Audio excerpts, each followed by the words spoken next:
হাতে একটা হেসো দেখতে পাচ্ছেন। আর বিষয় হচ্ছে এই যে ডুমুর গাছগুলো, এই গাছগুলোর কারণে এই যে ব্যাকের একটা রোড, তো এখান থেকে মূলত দেখা যায় না। মানে আমি গতকালকে প্রায় 2বার অ্যাক্সিডেন্ট করতাম, তো ভাবলাম যেহেতু আমি অ্যাক্সিডেন্ট করতে যাচ্ছি, আর এখানে কিন্তু বেশ কিছু অ্যাক্সিডেন্টও হয়েছে, অনেকের হাত পা সব মানে কেটে কুটে অবস্থা পুরো শেষ হয়ে গেছে।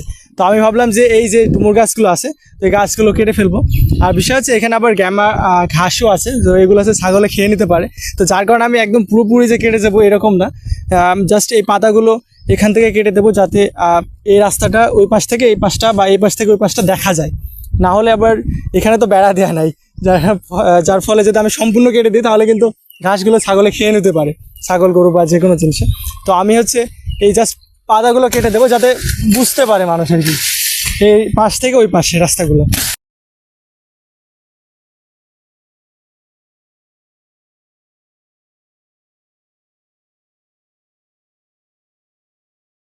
আচ্ছা, এই জায়গাটা মোটামুটি হচ্ছে পরিষ্কার হয়ে গেছে। এখন এই পাশ থেকে ওই পাশে মানে দুই পাশে দেখা যাচ্ছে।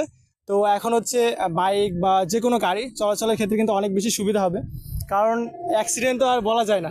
মানে এখান থেকে অনেকে আছে যারা হরেনই দেয় না, মানে আমি এই পাশ থেকে যাচ্ছি ওই পাশ থেকে কোনো হরেন নাই, বা আমি ভাবতেছি হয়তো বা কেউ নাই, কিন্তু যাওয়ার পরে দেখি যে দু একজন আছে বাইক নিয়ে আসছে, তো এরকম অ্যাক্সিডেন্ট হতে পারে এরকম। তো সেই বিষয়টা ইনশাল্লাহ আর হবে না, এই জায়গাটা ক্লিয়ার করব এখন থেকে, মানে সব সময় আর কি।